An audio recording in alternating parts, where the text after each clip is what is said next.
Blessings to everyone.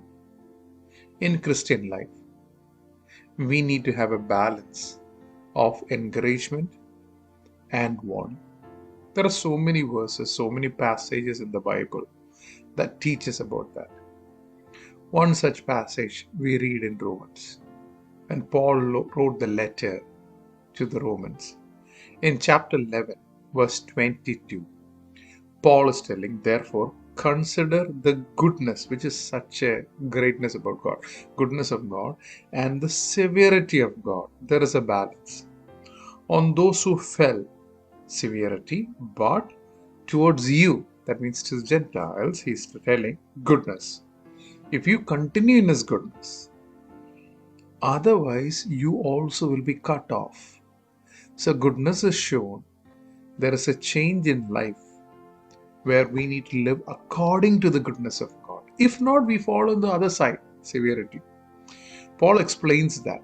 If you go a couple of verses above, verse 20, it says, well said, because of unbelief, Israelites, they were broken off, and you stand by faith. Because of unbelief, they were cut off, but by faith you stand. Don't be haughty. Don't think we have achieved something, but with fear, You hear that, with fear and trembling. For if God did not, verse 20, if God did not spare the natural branches, he may not spare you either. So what Paul is telling is, we need to have that balance. We need to trust in the goodness and celebrate in the goodness. Have joyful attitude in goodness. But when we know at the same time about the severity of God, God's standards are so high.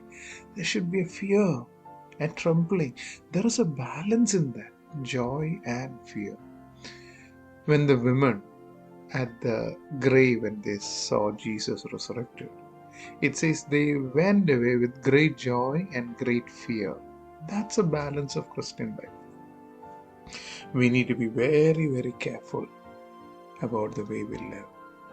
We can live full time in fear, there's no joy, or full time in joy and taking life casually, sin carelessly. No, there is seriously a balance. One more verse, verse 14, it says, for if they being cast away is reconciling the world, what will be their acceptance be but life from dead? Israelites, when they were cut off, Gentiles got an opportunity to come. But when they come back, what will happen? Same way, if one of us are away, what can God do greatly when we come fully surrendered? God bless you.